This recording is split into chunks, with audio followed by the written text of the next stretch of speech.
Hey everybody, what is going on? I hope you guys are all doing well, and welcome to another tutorial video. In this video, I'm going to be explaining to you guys how you can add social media links to your website on Squarespace. So let's get right into it. Now, on most sites, your social media links will be in your header, and as you can see currently for me, that is the case. And I'll be showing you guys how to add them as well as disable them, and also how you can add them pretty much anywhere else you would like. Now, firstly, what we're going to do, and we're going to do this for all the methods I'm going to mention, click on edit on the page that you want to edit.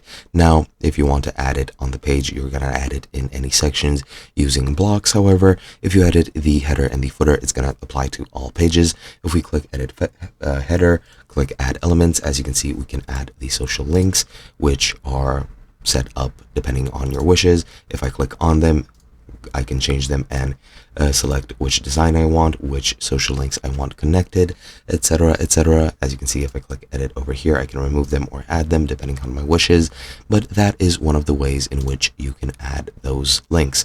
Now, if I scroll down into the footer, we can do something similar.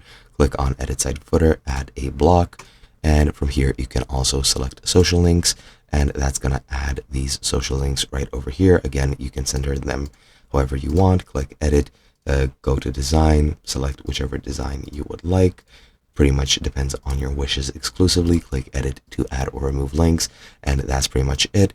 And the final way is, of course, using normal sections on your site, which is very easy to do. Just add block, pretty much the same as with the footer. Click social links, it's going to add them, edit them however you want, and that's all you need to do.